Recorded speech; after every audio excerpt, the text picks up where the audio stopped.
Alright, so I want to talk about something pretty cool that we've built inside of Clay.com to write one-to-one personalized cold emails at scale without actually sounding robotic. And this is a few examples that I will go over in this video. It's basically a workflow for writing uh, super relevant and personalized cold emails at scale for a PPC company looking to target companies who are actively running Google Ads, and also another workflow where it is a pretty detailed one actually. So it's too much to talk about. So I'll just have to show you guys in a minute or so after I've showed you what this PPC Google Ads workflow looks like. So to kick it off, we started getting a list from Apollo, and this our offer was basically improving people's PPC campaigns, specifically Google Ads. So what we did, we essentially built a list first of all inside of Apollo, and Apollo is a database essentially. So we're just targeted for. We use the tag filter for Google Tag Manager, pretty sure it was, and then we simply just import it to Clay.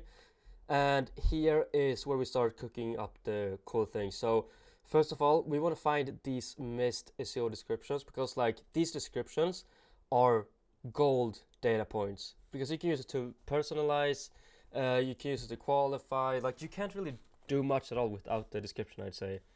And so sometimes when you export a list from Apollo, you would get a few missed ones for some reason. But so what we essentially did here is we just simply set up Apollo's enrichment inside of Clay actually. So yeah, it's pretty ironic. Like if you export lists from Apollo, you might get some missed ones, but when you enrich with Apollo inside of Clay, you find the descriptions for some reason. It's pretty weird, but that's just basically what we do to find these like missed descriptions. And then what we've done is we've simply just merged them into one, so we have all the descriptions in one single column. And then we also normalized each company name. So for example, if you were to reach out to I don't know, Apple, maybe let's say Apple, and you wouldn't have written an email saying like, hey, they're at Apple LLC or Inc, whatever. You would just say Apple. So that's essentially what we're doing right here. We're simply just normalizing each company name so it looks very human written. um, let's see if we have an example. I'm not sure if there are any ones in here, any good ones. um okay, these are all kind of good, but yeah, so we simply just normalized each company to make it as human written as possible. And we also got their domain name right here. So this is a pretty like normal thing to have. You get their website obviously, but we then took the domain from the website by normalizing it, and using the domain we could create a formula, because if we go back to our offer, we wanted to see if each company is running Google Ads, right? And how you see if a company is running Google Ads, and that's also how you want to go about using Clay. Just as you would have done something once for one specific company, that is, you want to follow the exact same process almost, but just do it in scale. And how you would have manually checked if a company is running ads is you'd most likely go to the ad transparency, put in their domain, and then simply see if you get any results basically.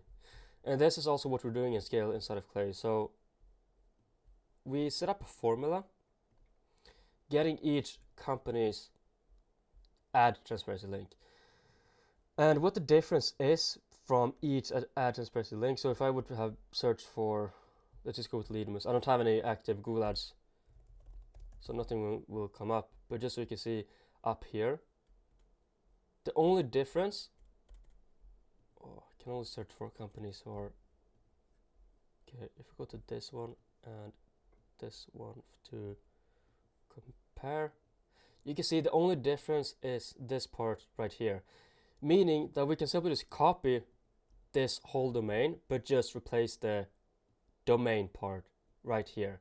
So we essentially just use the formula function inside of Clay, and then just put in the ad transparency link, but then switched out the domain part and give us input of these normalized domains.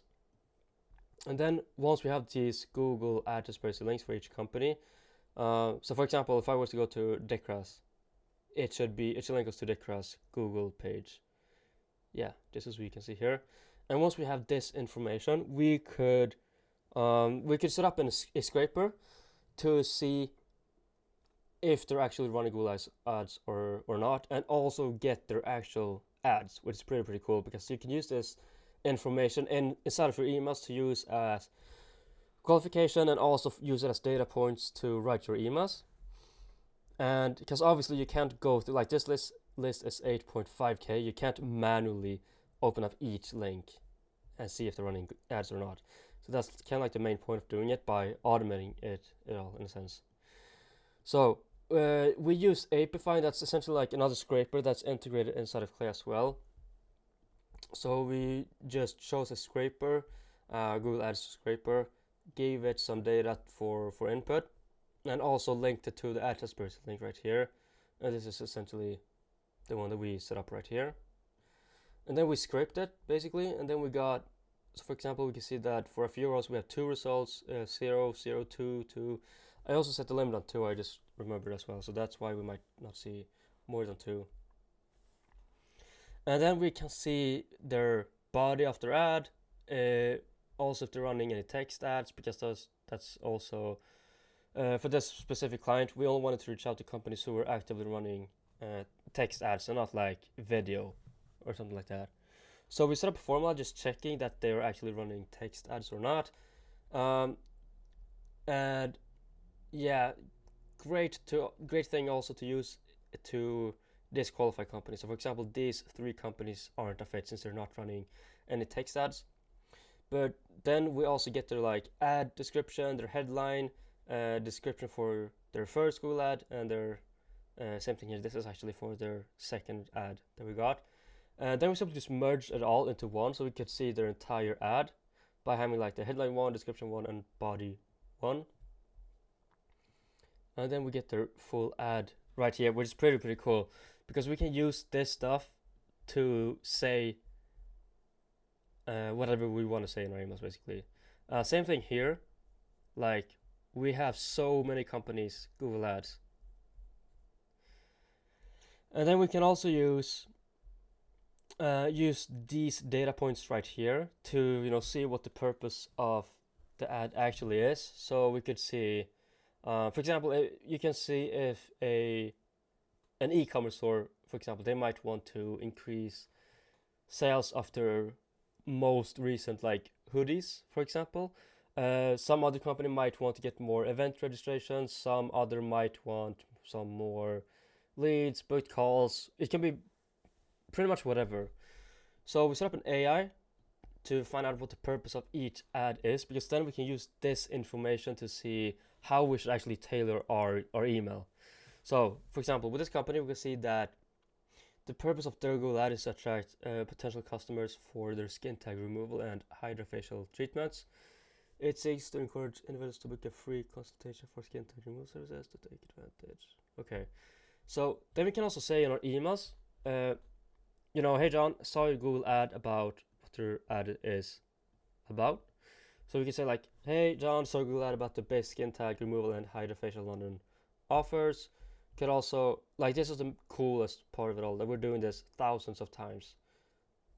So we essentially train this whole system to doing it the correct way one time, and now we can basically use it to personalize thousands of leads.